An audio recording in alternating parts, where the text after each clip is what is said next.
बात कर रहे हैं भारत और चीन में जारी तनाव की, और एक और अहम खबर आ रही है और इस खबर को ध्यान से सुनिएगा।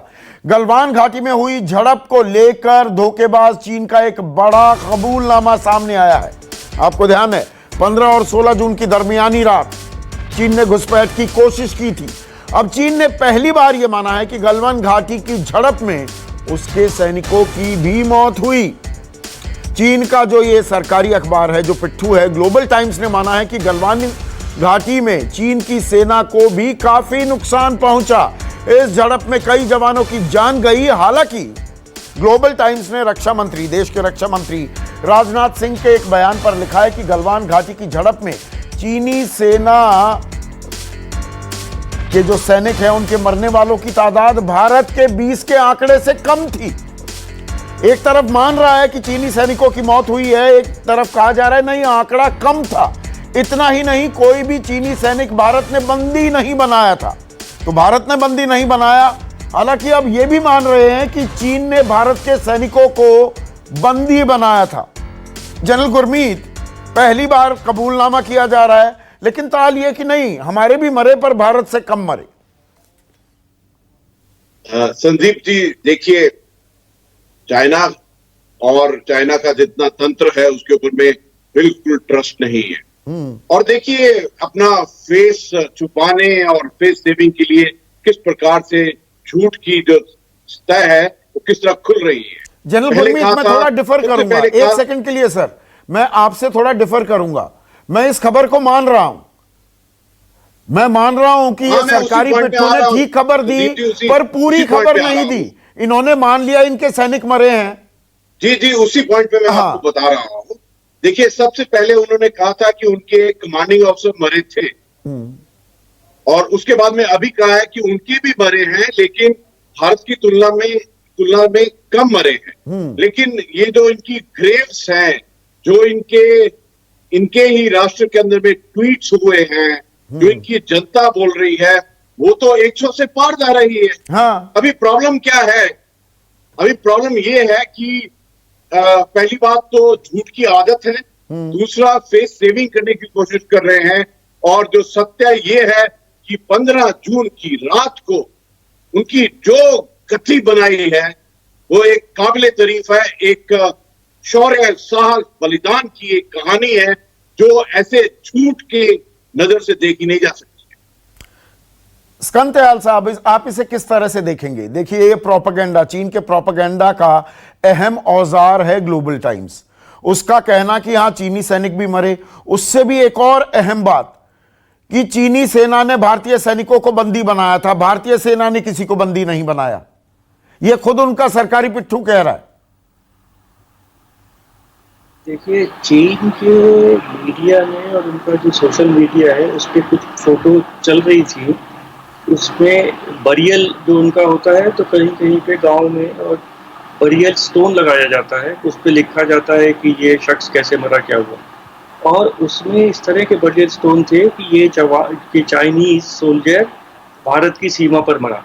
तो उनके सोशल मीडिया में जब इस तरह की खबरें आनी शुरू हो रही थी, वो उसमें फिर काफी कुछ तफ्तीश की गई। वो 62 के युद्ध के उस वक्त के ग्रेव्स थी, जो बेरियल्स थे, वो आज की तस्वीर नहीं थी। पर देखिए, अगर वहां लोग मरे हैं तो वो कितने दिन तक आप छुपा सकते हैं? हाँ, कहीं ना कहीं वो बात सामने आएगी ही।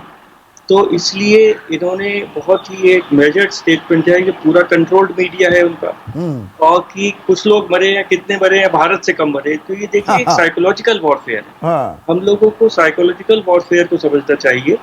वो कह रहे हैं हाँ ठीक है, मरे हैं, और हमने भारत के सिपाहियों को बंदी बनाया पर हमारा कोई बंदी नहीं हुआ।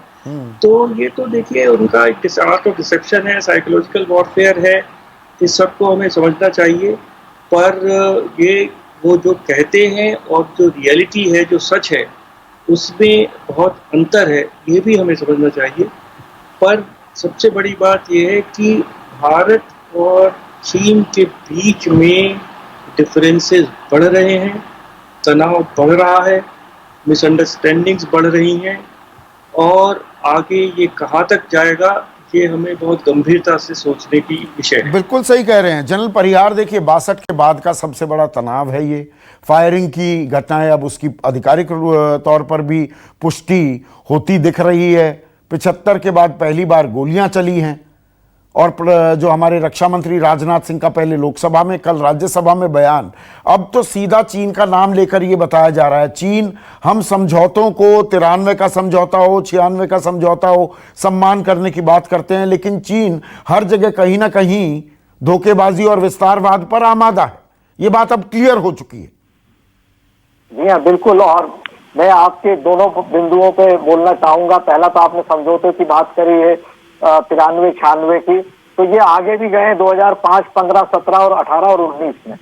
पहले समझौते में म्यूचुअल कॉपरेशन था। 2018, 19 में हम लोग जो है ज्वाइंट मिलिट्री एक्सरसाइजेस तक जा चुके हैं। स्पेस में भी एक दूसरे के कॉपरेशन की बातें हो चुकी हैं। मिलिट्री एस्टेब्लिशमेंट के, उनके ट्रेनिंग एस्टेब्लिशमेंट में मूवमेंट पे भी बात हो चुकी है। अगर आप वहां तक चले गए और उसके बाद में ये चेंजेस आ रहे हैं तो ये बहुत ही ज्यादा सीरियस इशू है। दूसरा पॉइंट मैं आपको बोलूंगा ग्लोबल टाइम्स के ऊपर, वो जो कह रहे हैं उसमें आप with in the line, general Gurmeet ने जो बताया है कि ये शौर्य की बहुत बड़ी गाथा, इसमें कोई शक नहीं है। चीन की वहां पर भयंकर पिटाई हुई, चीन को वहां पे बहुत ज्यादा मार खानी पड़ी है और ये शायद 1979 के बाद में, वियतनाम युद्ध के बाद में चीन की सबसे बड़ी शिकस्त है, इसमें कोई दो राय नहीं। मगर जो चीन के जो अखबार आज जो बोल रहे हैं उसके पीछे दूसरी वजह है। इस तरह से भारत ने साउथ ईस्ट में पेंगांग लेक के आसपास डोमिनेंस लिया है, चीन की मिलिट्री एस्टेब्लिशमेंट की बनी बनाई रेपुटेशन खराब होती जा रही है। अब चीन जो है वो ये लोगों को दिखाने के लिए कर रहा है कि हम तो पीस लविंग कंट्री है, इंडिया हमारे ऊपर अटैक करता है। इसलिए उन्होंने ये कहा है कि भारतीय सैनिक जो है वो हमने बंदी बनाया, हमारे सैनिक बंदी नहीं हुए।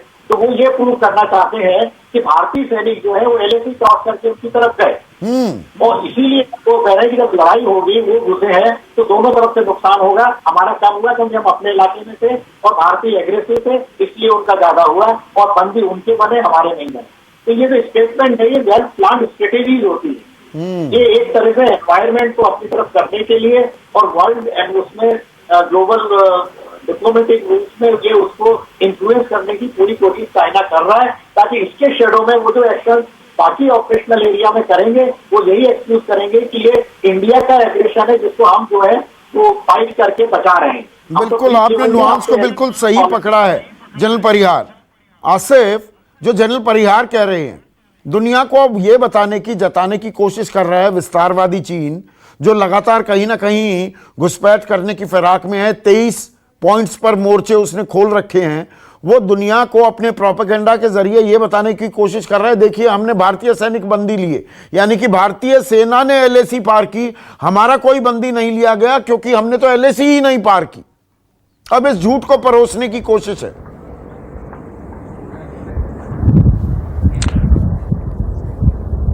जी बिल्कुल संदीप, पहले दिन से ही चीन जो है पूरे लाइन ऑफ एक्चुअल कंट्रोल पर जितने भी यहाँ पर तनाव या गतिरोध सामने आ रहे हैं उन पर वो झूठ बोलता जा रहा है। चीन ने कभी भी ये नहीं माना कि वो लाइन ऑफ एक्चुअल कंट्रोल के इस पार में आए हैं, बल्कि वो दावा कर रहे हैं कि हम अपने इलाके में हैं और भारतीय सेना उनके इलाके में आई है। लेकिन जब उनसे अप्रैल 30 जो स्टेटस को है उसको मेंटेन करने की बात की जाती है, तब चीन चुप हो जाता है, उनके पास कोई जवाब नहीं बचता है। साथ ही साथ जो गलवान में इंसिडेंट हुआ था संदीप, उस समय जो पेट्रोलिंग पॉइंट 14 के पास क्लैश हुआ था उसमें दोनों सेनाओं को यहां पर हताहत हुआ था और भारतीय सेना को काफी कम हुआ था, क्योंकि जो चीनी सेना की वहां पर कैजुअलिटी हुई थी वो इस बात से आप अंदाजा लगा सकते हैं कि केवल जो फिर दूसरे दिन 15 तारीख को जो दोनों क्योंकि उस क्लैश के दौरान कुछ बॉडीज या कुछ घायल जो है वो नदी में गिर गए थे, दोनों तरफ की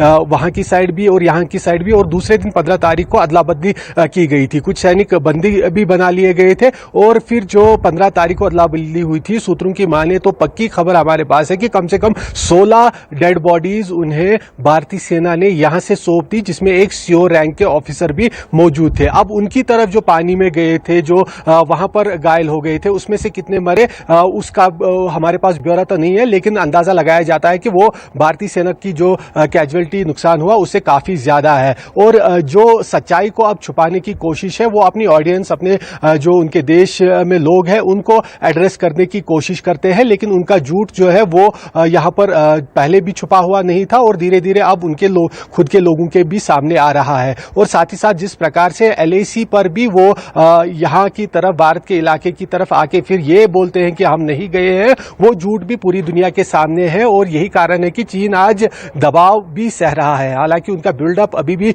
बना हुआ है। करीब करीब जो सूत्रों से मिली जानकारी के अनुसार 52,000 जो ट्रूप्स है लाइन ऑफ एक्चुअल कंट्रोल पर PLA ने यहाँ पर फॉरवर्ड इलाकों में तैनात किए हैं, जिसमें से केवल 10,000 आज पैंगोंग त्सो के इलाके में है। और साथ ही साथ संदीप, जो देपसांग की तरफ आप बार बार इशारा कर रहे थे, बिल्कुल देपसांग जो है भारतीय सेना के लिए काफी अहम है, क्योंकि काराकोरम और जो इनका जंक्शन है वहां पर चीन का CPE से और अक्साई चीन को लेकर इनका भी ट्राई जंक्शन वहां पर है। और वो केवल हमारे DBO इलाके से, जहां तक हमारा रोड जाता है, उससे केवल 8-9 किलोमीटर की दूरी पर है। लेकिन संदीप, थोड़ा सा इसमें एग्जैजरेशन ये है कि ऐसा भी नहीं है कि भारतीय सेना पूरी तरह से उस इलाके से कटी हुई है। भारतीय सेना उस इलाके में मौजूद है और वो लोग जहां तक जाना चाह रहे हैं वहां तक जा रहे हैं। हालांकि जो 10 से 13 का इलाका है वहां पर भारतीय सेना के सूत्रों का कहना है कि अगर वो चाहे आज भी जा सकते हैं, लेकिन वहां पर चांसेस है कि क्लैश फिर से एस्केलेट